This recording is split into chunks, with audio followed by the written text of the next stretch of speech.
Halo Kak, boleh minta waktunya sebentar? Boleh, boleh, boleh, Kak. Aku mau bertanya nih Kak, apakah kakak-kakak sekalian pernah mendengar berita tentang fenomena radioaktif yang sedang ramai dibicarakan di Cikande? Oh, kebetulan pernah lihat Iya sih di pernah juga TikTok, TikTok. di IG juga ada habis. Hmm. Banyak juga di YouTube tuh berita-berita itu juga. Hmm. Nah, menurut kakak-kakak sekalian, apakah kejadian tersebut menyebabkan hal yang berbahaya?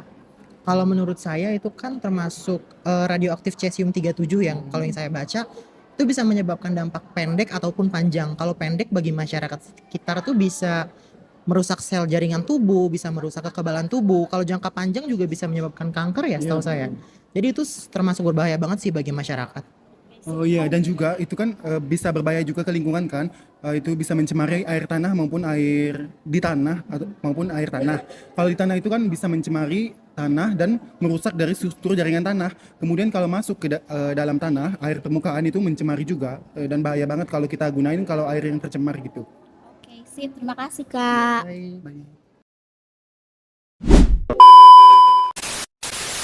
CS137 adalah isotop radioaktif hasil samping dari reaksi fisi nuklir. Zat ini sangat berbahaya karena memancarkan radiasi beta dan gamma, memiliki waktu paruh yang lama dan bersifat mudah larut dalam air sehingga rentan masuk ke rantai makanan dan lingkungan. Paparan dosis tinggi dapat menyebabkan kerusakan jaringan dan meningkatkan risiko kanker, serta dikategorikan sebagai limbah berbahaya yang membutuhkan pengelolaan ketat. Cesium-137 adalah isotop radioaktif hasil dari fisi nuklir, misalnya dalam reaktor nuklir atau alat industri yang menggunakan sumber radiasi buatan. Ia memancarkan radiasi beta dan sinar gamma yang mampu menembus jaringan dan benda padat. Salah satu karakteristik penting CS137 adalah periode paruhnya sekitar 30 tahun. Ini berarti setelah sekitar 30 tahun, setengah dari jumlah radionuklida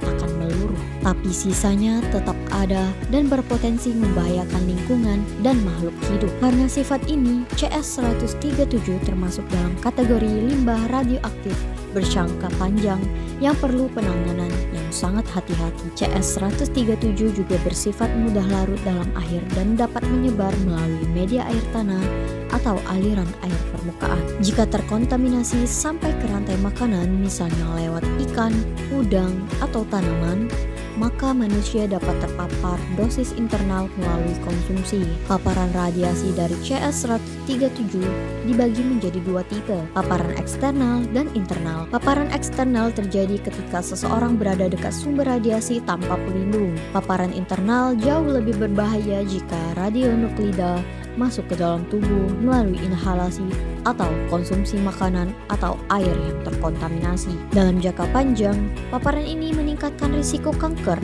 kerusakan organ, dan gangguan genetik. Radiasi CS137 tidak langsung menunjukkan gejala pada dosis rendah, tetapi paparan kronis dapat menimbulkan dampak yang serius. Risiko utama adalah kanker pada paru, tiroid, atau organ dalam, kerusakan sel darah, serta mutasi gen di generasi berikutnya. Organ tubuh yang kaya air atau jaringan lunak menjadi lebih rentan. Di lingkungan, bahan radioaktif dapat merusak mikroorganisme tanah, mempengaruhi kualitas air, dan mencemari biota di ekosistem air.